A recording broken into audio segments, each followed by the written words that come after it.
आज ऑनलाइन क्लासे আমরা আলোচনা করব নাট্যকার শচীন্দ্রনাথ সেনগুপ্তের সিরাজদৌল্লা নাট্যাংশের লাইন ধরে ব্যাখ্যা। এর আগে এই নাট্যাংশের লাইন ধরে ব্যাখ্যা কিছুটা অংশ করেছিলাম, যেখানে ছিল নবাব সিরাজউদ্দৌলার দরবার কক্ষে উপস্থিত তার সভা পরিষদ, বিশিষ্ট অতিথিবৃন্দ, রইস রাজা, সেখানে উপস্থিত আমির ওমরাহ। তো তাদের সামনে নবাব ইংরেজ ইস্ট ইন্ডিয়া কোম্পানির প্রতিনিধি ওয়ার্ডসকে কিছু প্রশ্ন করেছিল। ওয়ার্ডসের সঙ্গে নবাবের কথোপকথন চলছিল।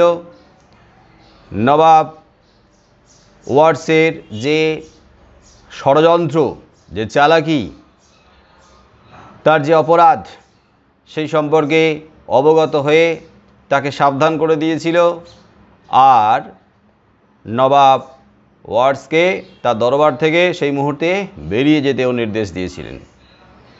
যাই হোক, নবাব আর ওয়ার্ডসের এই কথোপকথনের উপরে একটা প্রশ্ন হতে পারে।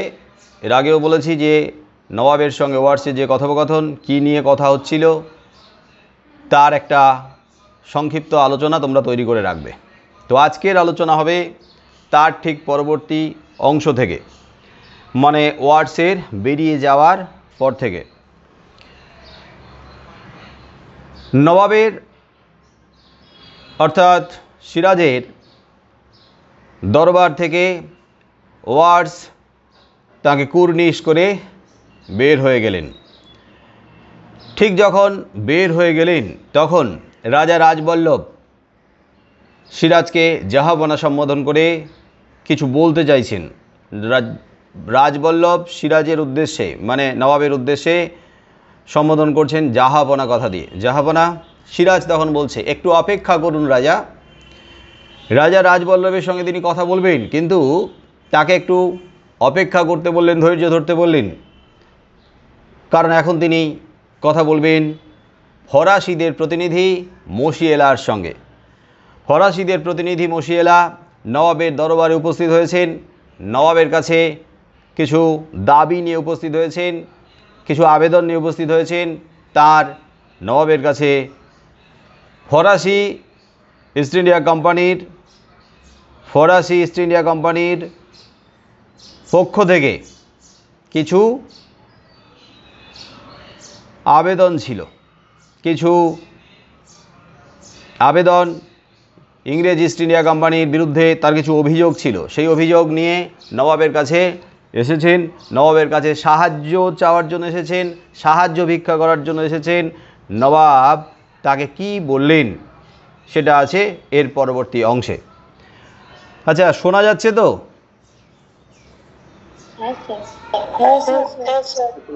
তার মানে কেউ কেউ বলছে যে শুনতে পাচ্ছে না, তার মানে নেটওয়ার্কের প্রবলেম। মাঝে মাঝে তোমরা একটু লেফট করে গিয়ে আবার রিজয়েন করো, মানে যারা শুনতে পাচ্ছ না ঠিকঠাক করে, কারণ আমার এখান থেকে কোনো সমস্যা নেই কিন্তু। তাহলে সিরাজ রাজবল্লভকে বললেন একটু অপেক্ষা করুন রাজা, আর মশিয়েলাকে বললেন যে আপনি বলুন। মশিয়েলা বলছে, at your comment your Excellency, আপনি যেমন আদেশ করেন। তার মানে তার আদেশ মতো মশিয়েলা বলতে শুরু করলেন। সিংহাসনের সামনে গিয়া কুর্নিশ করলেন, সিংহাসনের সামনে গিয়ে কুর্নিশ করলেন, অভিবাদন জানালেন, সম্মান দেখালেন নবাবকে। সিরাজ আগে থেকেই জানতো মশিয়েলা কী উদ্দেশ্যে এসেছেন। সিরাজ আগে থেকেই জানতো ফরাসি ইস্ট ইন্ডিয়া কোম্পানির যে সমস্যা, সেই সম্পর্কে জানতো।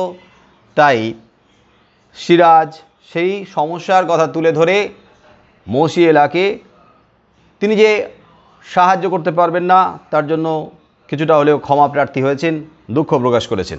সিরাজ বলছে, তোমাদের কাছে আমি লজ্জিত। এই লাইনটা তোমরা দাগ দাও, তোমাদের কাছে আমি লজ্জিত।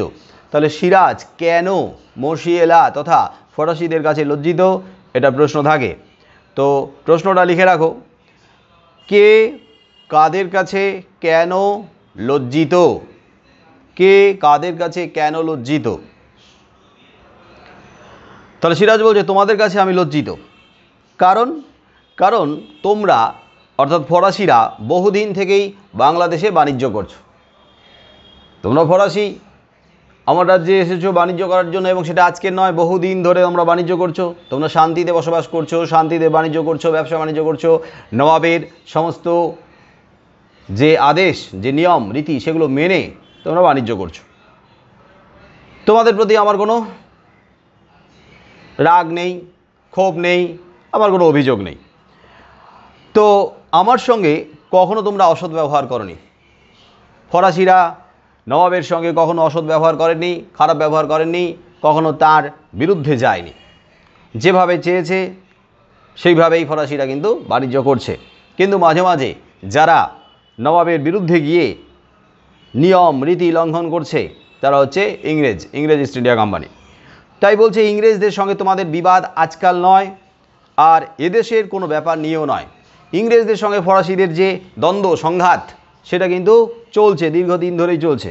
তো তোমরা জানবে যে ইংরেজ ফরাসিদের এই যে দ্বন্দ্ব, এবং সেই দ্বন্দ্ব যুদ্ধের পর্যায়ে পৌঁছেছিল। ইতিহাসে আছে ফরাসি দ্বন্দ্ব, যুদ্ধ, ইংরেজ আর ফরাসিদের যুদ্ধের কথা, দ্বন্দ্বের কথা, যুদ্ধের কথা এই বাংলায়, সেটা কিন্তু ইতিহাসের পাতায় আছে। কি আছে তো নাকি না নেই?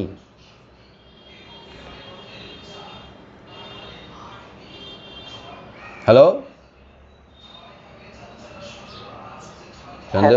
শুনতে পাইনি। ইংরেজদের সঙ্গে ফরাসিদের যে দ্বন্দ্ব সংঘাত যুদ্ধ, সেটা এই বাংলা তথা ভারতবর্ষেও কিন্তু ঘটে গিয়েছে। অনেকগুলো ঘটনা ঘটেছে, এবং তার মূল যে কারণ, সেই কারণ কিন্তু এদেশের কোনো কারণ নয়। কি বলা হয়, কি কারণ, কি কারণে তাদের মধ্যে সংঘাত? বাণিজ্যিক কারণে, স্বার্থ সংঘাত। প্রধানত কিন্তু বাণিজ্যিক কারণ, উপনিবেশগুলো গড়ে তোলার কারণ, আর সেই সমস্ত উপনিবেশে একচেটিয়া অধিকার বজায় রাখার জন্য বিশেষ করে ইংরেজরা। যাই হোক, এদের যে সংঘাতটা, ইংরেজ আর ফরাসিদের যে সংঘাতটা, সেই সংঘাতটা কিন্তু প্রধানত সেই তাদের ইউরোপের, এবং ইংরেজ আর ফরাসিদের দ্বন্দ্ব কিন্তু ওখানে বহুদিন যাবৎ। তো সেই দ্বন্দ্বটা এখানেও আস্তে আস্তে প্রকট হচ্ছে। ছলে বলে কৌশলে ইংরেজরা ফরাসিদের কুঠিগুলোকে দখল করে নিচ্ছে। যাই হোক, তো বলছে আমার কারণে বা আমার রাজ্যের কারণে বা এ দেশের কোনো কারণে কিন্তু সেটা নয়।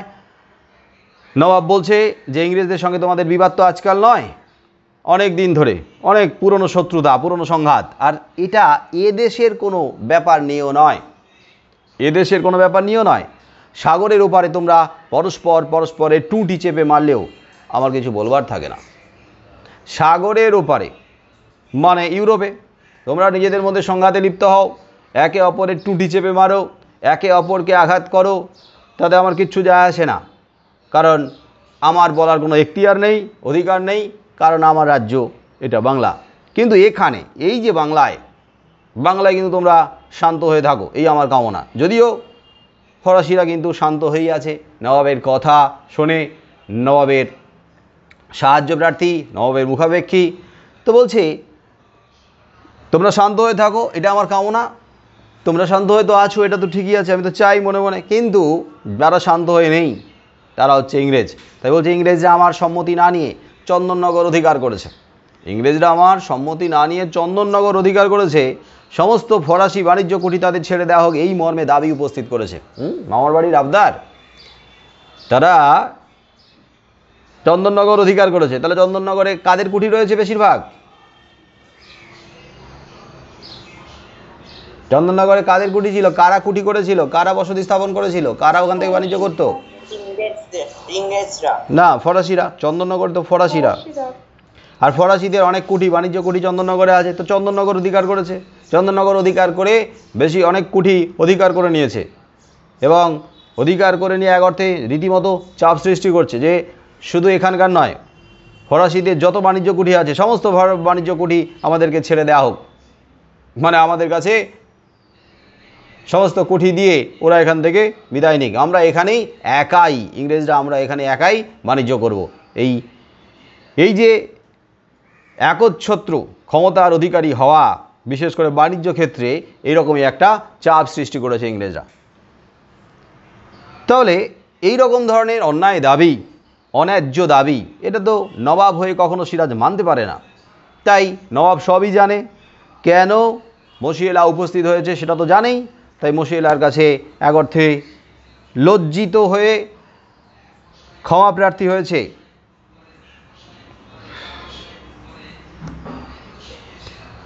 লজ্জিত হয়ে ক্ষমা প্রার্থী হয়েছে, তার কারণ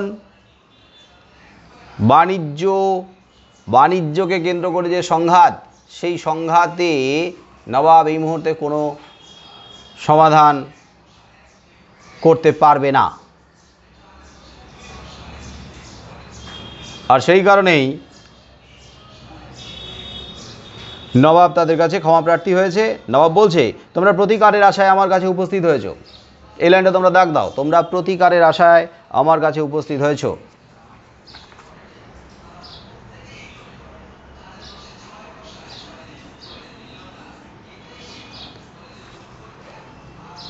জয়েন, আচ্ছা আমার কথা শোনা যাচ্ছে তো ঠিকঠাক? স্যার কথাগুলো শোনা যাচ্ছে কিন্তু বারবার করে লেট হয়ে যাচ্ছে। কেন, কিসের জন্য? আমি তো বুঝতে পারছি না কিছু। স্যার অনেকেরই এগুলো প্রবলেম হচ্ছে। কেন বলো তো? স্যার আপনি একটা নতুন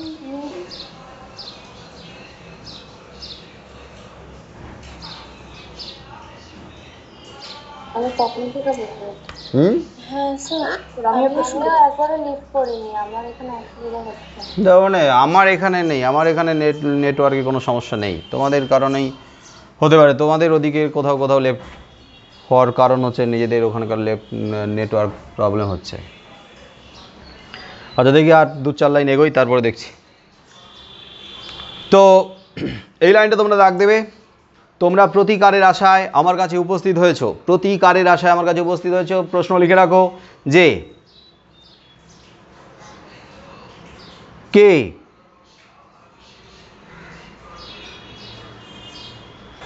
কোন প্রতিকারের আশায় কার কাছে উপস্থিত হয়েছে, বা আগে কার কাছে এটা লেখো, কে কার কাছে কোন প্রতিকারের আশায়, কিসের প্রতিকারের আশায় উপস্থিত হয়েছে, কে কার কাছে কি প্রতিকারের আশায় উপস্থিত হয়েছে, লিখেছো? হ্যাঁ স্যার। ওর সঙ্গে আরেকটা পার্ট লেখো, বক্তা। বক্তা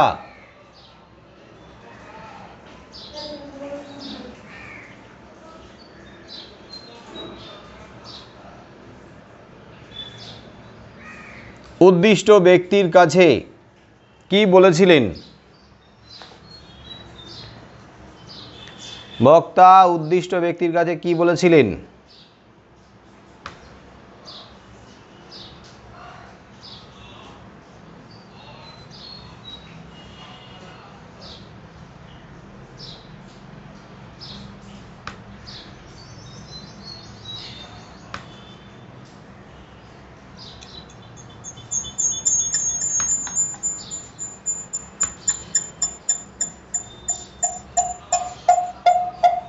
হ্যাঁ, লেখা হয়ে গেছে কোশ্চেন? স্যার তোমার মাইকটা মিউট হয়ে গেছে, কিছু শোনা যাচ্ছে না। হ্যাঁ, এবার শোনা যাচ্ছে? হ্যাঁ বলছি, এই প্রশ্নটা লেখা হয়েছে সবার? তাহলে তোমরা প্রতিকারের আশায় আমার কাছে উপস্থিত হয়েছো। মশিয়েলা বলছে, we have always served for your protection your Excellency. এর মানে কি, কে পারবে বলতে? আমরা সবসময় আপনার সুরক্ষার জন্যই চেষ্টা করে গেছি জাহাপানা। আর একবার অন্য কেউ বলতে পারবে এই লাইনটার মানে?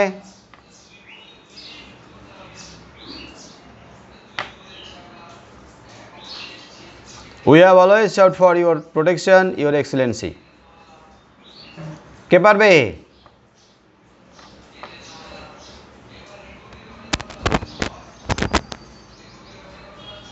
জি বাবা, এত ভালো ভালো স্টুডেন্ট আছে ইংরেজিতে যারা রীতিমতো দক্ষ তুখোর।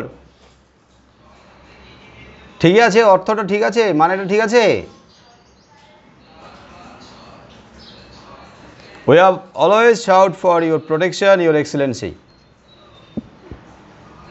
আরেকবার বলো, কি বললে অর্থটা, মানেটা? আমরা সবসময় আপনার সুরক্ষার জন্যই চেষ্টা করে গেছি জাহাপানা। আমরা সবসময় আপনার সুরক্ষার বা নিরাপত্তার জন্য চেষ্টা করেছি। যাই হোক, তার মানে ফরাসিরা নবাবের কথা মতো কাজ করছে, কথা শুনে চলছে। তাদের কারণে যাতে কোনোভাবে নবাব বা রাজ্য কোনো বিপদে না পড়ে, কোনো সমস্যায় সংকটে না পড়ে, তার জন্য কিন্তু চেষ্টা করে এসেছে। সমস্ত কথা, সমস্ত আদেশ বা নির্দেশ সবই মেনে চলেছে। তার মানে নবাবের যে প্রোটেকশন, নবাবের যে নিরাপত্তা তথা রাজ্যের নিরাপত্তার কথা সবসময় কিন্তু তারা গুরুত্ব দিয়েছে। সিরাজ বলছে, কলকাতা জয়ে আর পূর্ণিয়ার শওকত জঙ্গের সঙ্গে সংগ্রামে আমার বহু লোকক্ষয় এবং অর্থ ব্যয় হয়েছে। এই বিষয়টাই তোমাদের উল্লেখ করতে হবে, তুলে ধরতে হবে যে নবাব কেন কি এই মুহূর্তে এই ইংরেজদের সঙ্গে সংঘাতে যেতে চাইছে না, এই মুহূর্তে কেন ফরাসিদেরকে সাহায্য করতে চাইছে না।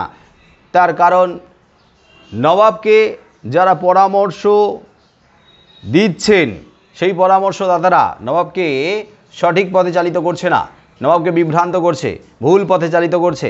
নবাব জানে যে শত্রুকে বিনাশ করতে হবে, শত্রুকে নিধন করতে হবে, রাজ্যের জন্য, সিংহাসনের জন্য শত্রুকে উৎখাত করাটা জরুরি। কিন্তু সেটা করতে গেলে তার একার পক্ষে তো সম্ভব নয়।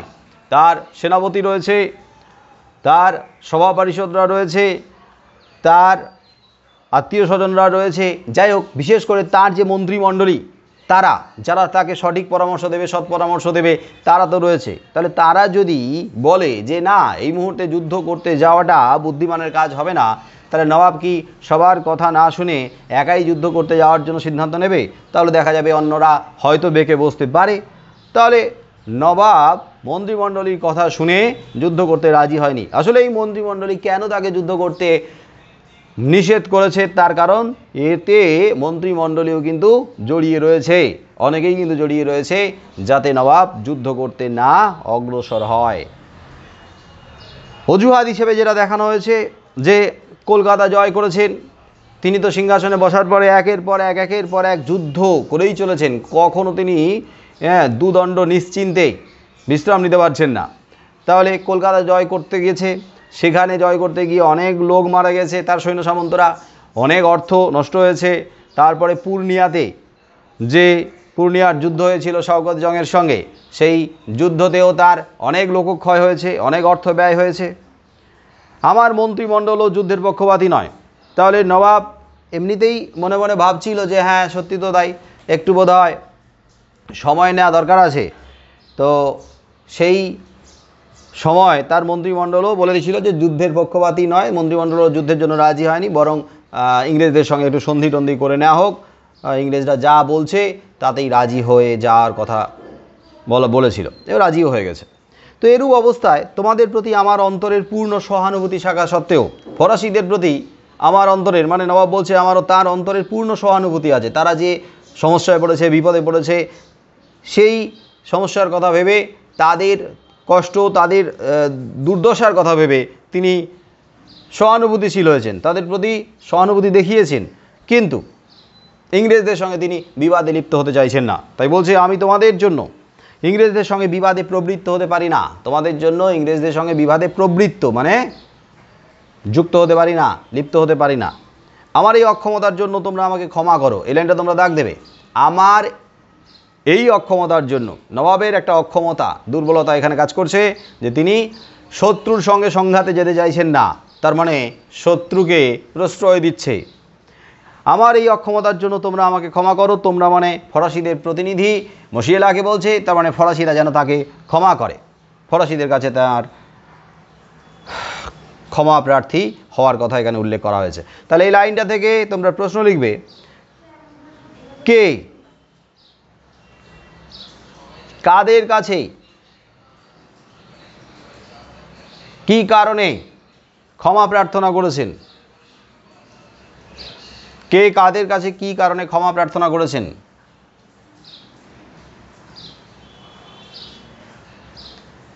কে কাদের কাছে কি কারণে ক্ষমা প্রার্থনা করেছেন? লিখেছো? হ্যাঁ স্যার। লাস্ট অবলিক দিয়ে লিখবে এখানে কার কোন অক্ষমতার কথা বলা হয়েছে, একই হবে উত্তর। এখানে কার কোন অক্ষমতার কথা বলা হয়েছে?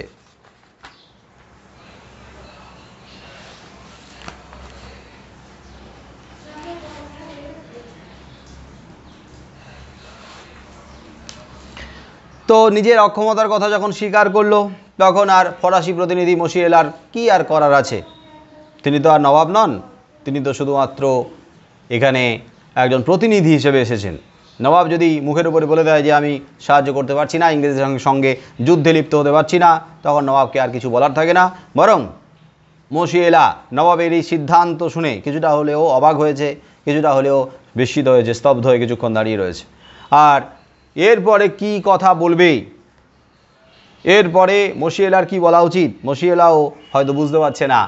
আর সভা যেন নিস্তব্ধ হয়ে সবাই ভাবছে যে মুখের উপরে নবাব না বলে দিল ফরাসি প্রতিনিধিকে, তাহলে এরপরে ফরাসি প্রতিনিধি কি করবে সেটা দেখার জন্য সবাই যেন আগ্রহ ভরে তাকিয়ে রয়েছে।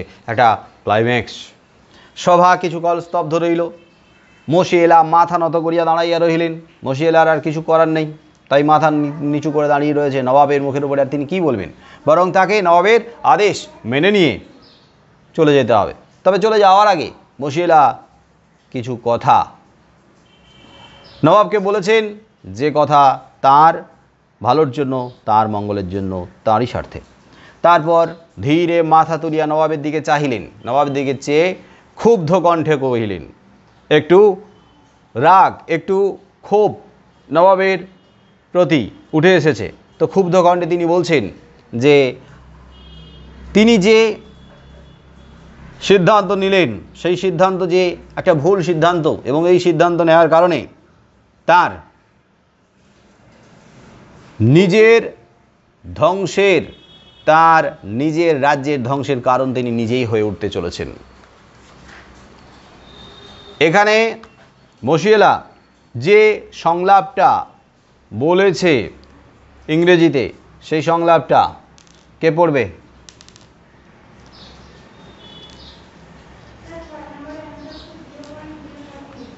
আগে আমি পড়ি, তারপর তোমাদের কেউ পড়বে। মশিয়েলা, your excellency, you refuse us your help, your protection. Though with great reluctance, I appreciate your feelings. I understand the predicament you are in. I am sorry for you and I am sorry for ourselves. We have no other choice than to leave this land which we have learned to love. Allow me, Your Excellency, to warn you that you are in a great danger. On our departure from this land, the smothered flame will burst forth and will destroy your kingdom and people. কে পড়বে? ইংরেজিটা কে পড়বে? দেখে দেখে।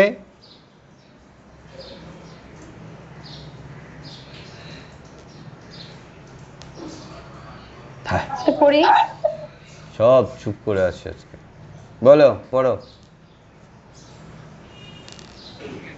Your Excellency, you refuse us your help, your protection, though with great reluctance. I appreciate your feelings. I understand the predicament you are in. I am sorry for you, and I am sorry for ourselves. We have no other choice than to leave this land, which we have to learn to love. Allow me, Your Excellency, to warn you that you are in a great danger. On our departure from this land, the smothered flame will burst forth and will destroy your kingdom and people. হুম আর কে পড়বে? Sir পড়বো? হুম পড়ো তো। কি অঙ্কিতা? হ্যাঁ। হ্যাঁ বলো। Your Excellency, you refuse us our help, your protection, though with great reluctance. I appreciate your feelings. I understand the predicament you are in. I am sorry for you, and I am sorry for ourselves. We have no other choice than to leave this land, which we have learned to love. Allow me, Your Excellency, to warn you that you are in a great danger.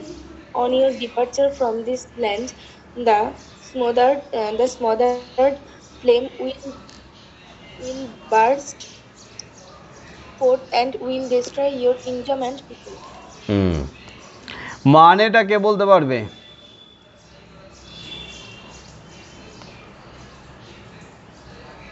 কে বলতে পারবে মানে?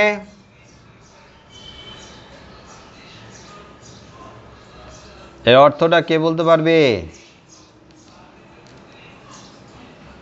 কিরে কারোর বলার ইচ্ছে নেই? হ্যাঁ সৎ সাহস না, একটু সাহস করে বলতে পারছিস না মানেটা? তোমাদের কিন্তু ক্লাস 10-এ বঙ্গানুবাদ আছে, ইংরেজি থেকে বাংলায় অনুবাদ করতে হবে। চেষ্টা করবে? বলো, চেষ্টা করো। বাংলাটাই বলবো শুধু নাকি ইংলিশটা পড়ে বাংলাটা বলবো? এক একটা অংশ পড়ো না, এক একটা লাইন কিছুটা কিছুটা করে পড়ে মানে বলো। Your Excellency, মানে জাহাপানা, জাহাপানা, জাহাপানা, you refuse us your help, your protection. আপনি আমাদেরকে মানে আপনার জন্য আপনার সাহায্য দিতে অস্বীকার করেছেন আপনার সাহায্য দিতে, নিরাপত্তা দিতে। হ্যাঁ, though with great reluctance, যদিও আপনার এতে অনিচ্ছা থাকা সত্ত্বেও, অনিচ্ছা ছিল। I appreciate it. হ্যাঁ, আপনার অনিচ্ছা সত্ত্বেও, আপনার তো ইচ্ছে ছিল কিন্তু ইচ্ছা থাকা সত্ত্বেও বাধ্য হয়েছেন আপনি আমাদেরকে সাহায্য করতে বা আমাদের প্রোটেকশন দিতে, মানে নিরাপত্তা দিতে। ঠিক আছে, আই অ্যাপ্রিসিয়েট ইওর ফিলিংস মানে আমি আপনার সত্তাকে সম্মান জানাই। I understand the predicament you are in, আমি বুঝতে পারছি আপনার অবস্থা। I am sorry for you, আমি আপনার জন্য দুঃখিত। And I am sorry for ourselves, এবং আমি আমাদের জন্য দুঃখিত। আমাদের জন্য, আমাদের যে এই অবস্থা হবে তার জন্য বুঝতেই পারছি, দুঃখিত। হ্যাঁ, We have no other choice than to leave this land. আমাদের এই রাজ্য দেশ ছেড়ে চলে যাওয়া ছাড়া আর কোনো উপায় নেই, চলে যাওয়া ছাড়া। হ্যাঁ, which we have learned to love, যদিও আমরা এই দেশকে ভালোবাসি এই দেশকে। Allow me, Your Excellency, আমাদের অনুমতি দিন। জাহাপনা, অনুমতি দিন। ঠিক আছে, বড়। We warn you that you are in great danger. আমি আপনাকে সাবধান করছি যে আপনি একটি মানে বিরাট বড় বিপদের মধ্যে, বিশাল বড় বিরাট বড় বিপদের মধ্যে পড়েছেন। হ্যাঁ, on our departure from this land, the smothered flame will burst forth and will destroy your kingdom and people. এই রাজ্য ছেড়ে চলে যাওয়ার পরে এই যে ছাইচাপা আগুন, সেটা চারিদিকে ছড়িয়ে পড়বে এবং আপনার সাম্রাজ্যকে এবং আপনার দেশবাসীকে ক্ষতিগ্রস্ত করবে বা ধ্বংস করবে। তাহলে আমাদের এই দেশ থেকে চলে যাওয়ার পর যে আগুন জ্বলছে ধিকধিক করে, ছাইচাপা আগুন, সেটাই আপনার এই দুর্গ কেল্লা রাজ্যকে ধ্বংস করবে, রাজধানীকে ধ্বংস করবে, আর আপনার প্রজা সাধারণকেও বিপদের মুখে ফেলে দেবে। যাই হোক, তো এর যে অর্থটা খুব সুন্দরভাবে গুছিয়ে বললে, তো সবাই শুনেছ নিশ্চয়ই। আর এর অর্থটা ইংরেজিটা মুখস্থ করতে পারবে না, তবে মানেটা কিন্তু সবার মাথায় রাখতেই হবে। রীতিমতো ইংরেজিটার মানে লিখে সেই মানেটাকে পড়তে হবে, তার কারণ যাওয়ার আগে মশিয়েলা কি উপদেশ দিয়ে যাচ্ছে সেটা অবশ্যই লিখে রাখতে হবে, মনে রাখতে হবে। কারণ মশিয়েলার সঙ্গে কি ধরনের কথোপকথন হয়েছে, নবাব এবং মশিয়েলার কথোপকথনটাও পরীক্ষায় আসতে পারে। তখন তো নবাব বললে শুধু নবাব বলেছে ওইটুকু লিখলে হবে না, নবাব বলেছে তার প্রত্যুত্তরে আবার মশিয়েলা কী বললো সেটাও লিখতে হবে। যাই হোক, তো যখন ও নবাবকে সাবধান করলো, নবাবের ভালোর জন্য নবাবকে কিছু উপদেশ পরামর্শ দিল, তখন সিরাজ সিংহাসন থেকে নেমে এলো। সিরাজ সিংহাসন হইতে নামিয়ে আসিলেন, মশিয়েলার সামনে দাঁড়াইয়া কহিলেন, মশিয়েলার সামনে এসে দাঁড়িয়ে মশিয়েলাকে বলছে, সিরাজ বলছে, আমার বিপদ সম্বন্ধে আমাকে সচেতন করে তুমি আমার প্রতি তোমার অন্তরের প্রীতির পরিচয় দিয়েছ। তাহলে আমার যে বিপদ আসন্ন, আমি যে বিপদে পড়তে চলেছি, তাহলে সেই সম্পর্কে তুমি আমাকে সাবধান করেছো, সচেতন করেছো। আর সচেতন করেছো কেন? কাকে মানুষ সচেতন করে? বন্ধু বন্ধুকে সচেতন করে, যে শুভাকাঙ্ক্ষী সে সচেতন করে, যে ভালো চায় সে সচেতন করে। তো তুমি আমার শুভাকাঙ্ক্ষী, তোমরা আমার ভালোই চাও, তার জন্যই এই সচেতন করে তোমার অন্তরের যে প্রীতি ভালোবাসার পরিচয় তুমি দিয়েছো। তোমার কথা আমার চিরদিনই মনে থাকবে, তোমার কথা, তোমার এই সমস্ত কথাগুলো আমার চিরদিন মনে থাকবে। তার মানে আমি বুঝতে পারছি যে আমি কোন অবস্থার মধ্যে পড়ছি, সেটা আমি মনে রাখবো, মনে থাকবে। প্রয়োজন হলে আমি তোমাকে স্মরণ করব, প্রয়োজন হলে তোমাকে অর্থাৎ ফরাসিদের কাছে আমি আবেদন রাখবো আমাকে সাহায্য করার। যদি আমার এরকম কোনো বিপদ আসে, এরকম রাজ্যের কোনো বিপদ হয়, তাহলে ফরাসিদের সাহায্য প্রার্থী আমি হব। তো তখন আমি তোমাকে মনে করব, স্মরণ করব, ডাকবো, তখন যেন আমাকে ভুলো না বন্ধু। আজকের এই মুহূর্তে তোমাকে ফিরিয়ে দিচ্ছি, তাই মনের মধ্যে ক্ষোভ রেখে, রাগ রেখে আমার প্রতি তুমি কিন্তু আর বিমুখ হয়ে যেও না। আমি যখন চাইবো তোমাকে কিন্তু ডাকবো, তখন কিন্তু আমাকে ভুলে যেও না, আমার পাশে থেকো। মশিয়েলা বলছে, I know we shall never meet. মশিয়েলা বলছে, আমি জানি আমরা আর কখনো সাক্ষাৎ করবো না, মানে আমাদের আর কখনো সাক্ষাৎ হবে না, সেটা আমি জানি, সাক্ষাতের দরকারই হবে না। দুজনেই চুপ করিয়া রহিলেন। ফেয়ারওয়েল ইয়োর এক্সিলেন্সি, বিদায় জাহাপনা। তো বিদায় নিয়ে কুর্নিশ করে আস্তে আস্তে বেরিয়ে চলে যাচ্ছে, কুর্নিশ করিয়া চলিয়া গেলেন। তাহলে আমাদের এই পর্যন্ত আলোচনা হলো যে নবাবের সঙ্গে মশিয়েলার কথোপকথন। এই অংশটার উপরেই একটা 4 নম্বরের প্রশ্ন থাকে বললাম, লাইন তুলেও দিতে পারে, আবার নবাব আর মশিয়েলার মধ্যে কি কথা হয়েছে সেটা নিজের ভাষায় লিখতে দিতে হতে পারে। তাহলে এখান থেকে যে ধরনের প্রশ্ন আসুক এই অংশটা থেকে নিশ্চয়ই পারা যাবে, যাবে তো?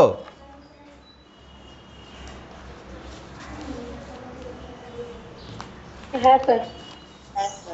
হ্যাঁ স্যার। তো সিরাজউদ্দৌলা থেকে আজকের এইটুকু অংশই আমি আলোচনা করলাম। এখন একটু বসো, দেখি নেটওয়ার্কের কি সমস্যা হচ্ছে, দেখি, ওয়েট।